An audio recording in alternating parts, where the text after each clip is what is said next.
I am a strong, independent man and I don't need a woman in my life. Well, that was true when I was still in the streets and single. And when I say in the streets, I mean the time when I was outside, literally messing around with multiple women at a time. But now, my mind has changed about some of these things. And why am I saying that? We live in a society whereby every single time you wake up and open up the phone, you turn on your TV, you read a magazine, you talk to people, you just see a gender war that's never ending. Men hating women, women hating men, men expecting women to be a certain way, women expecting men to be a certain way. And all these things are happening on the internet, but in the real world, people are not even adhering to and abiding by those rules. They are living life in reality and understanding that the two of us need each other, both men and women. You understand? Now, I don't understand why we reached a point whereby anytime you look at a man speaking, whether it's on a podcast, whether it's on a YouTube video, whether it's on a TikTok video, whether it's on a Facebook or Instagram post, their whole agenda is showing the bad side of women. And when you look at women doing the same things, their whole agenda is showing the bad side of men. And you're wondering, you want to tell me this world doesn't have good people at all? You want to tell me in this world, marriages in modern day society is dead? Now that might be true to so many people, but also to so many other people, that's not true, because there are people out here who are finding love and finding happiness in being with someone. They are finding someone worth being with and they are being with them, and they are intentionally playing their part in that relationship to make it flourish. Now, I don't know about you, but I used to be one of those guys who I just never cared about what a woman thinks. And there are so many women out here who are really treated badly, and I cannot even count how many they are. And I also got treated badly by so many women, just to make that very clear. But you see, it's because of the social conditioning we are experiencing.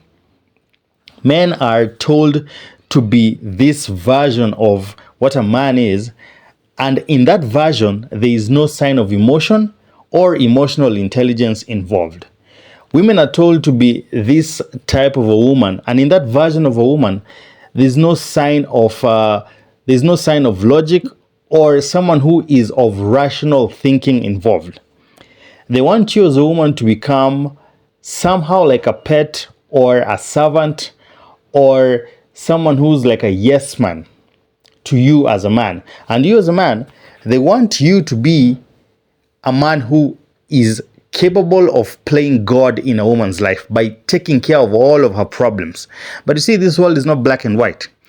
There are so many gray areas, and I can never stand here and say that men are not supposed to show emotions, because men are logical in nature, but they also have emotions. The same way I cannot stand here and say women are not supposed to women are normally used in operating from an emotional standpoint. When we both know women are also logical. I mean, how did they end up getting degrees? How are they getting these top jobs?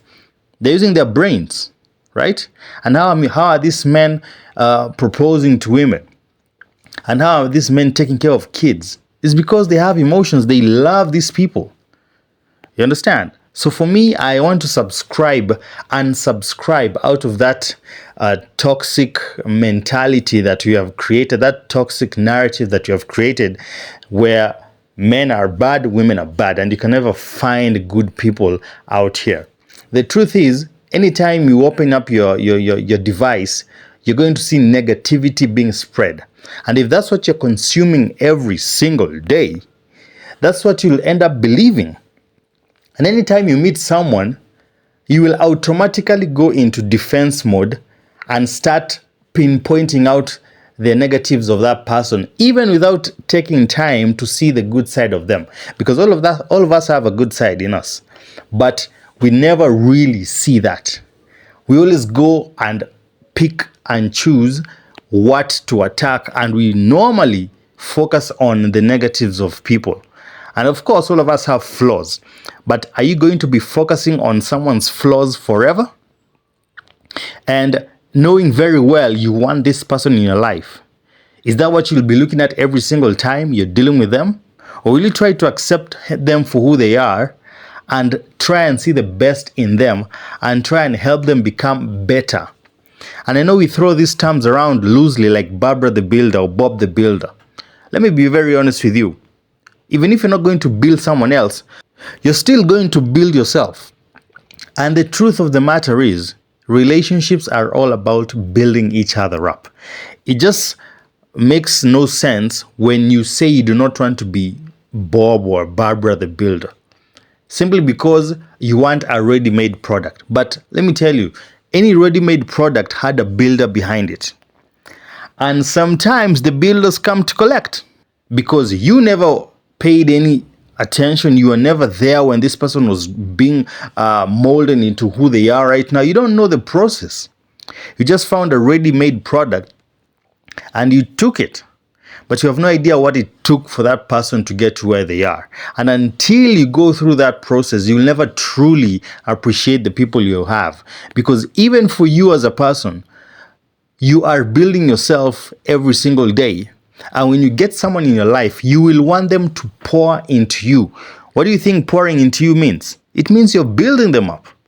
So technically, all of us are Bob and Barbara the Builders. All of us, we are.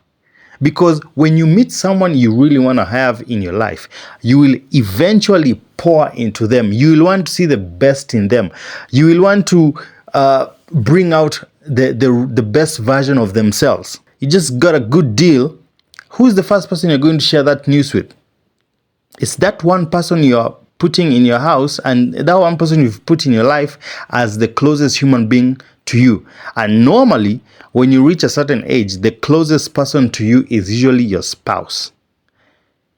So you cannot tell me you will not pour into them and help them become better people simply because you've been conditioned by society and all these talking points we hear on podcasts, and you've been conditioned to think like those people. Well, in the real world, people don't operate like that. I used to see a group on Facebook called Thriving Couples. They used to show lovely stories about couples, where they started and where they are and where they are going. And I don't see that anymore. You know why? Because we have been so much polluted by negativity that even when you see something so good, you will still tell yourself, you will still say, you will still predict that something bad will happen. I mean, how many of us have seen lovely couples out here? And one of the things you said was, wataachana. These guys are never going to go anywhere. See, with that kind of mentality, what do you expect will happen to you as a person who's thinking like that? To you as a person who needs companionship, you need love, you need to be with someone.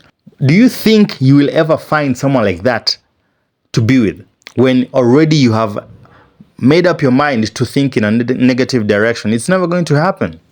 Now, for me, I refuse to live like that. I refuse to play part in the gender war. I refuse to look at women as objects or as lesser beings. And the woman I have refused to look at men as ATMs or a means to an end. We are human beings and we need to treat each other as people. You appreciate this person as a person and be ready to grow with them. And you'll find the happiness that you're looking for, because all of us in reality, we want to find that happy ending.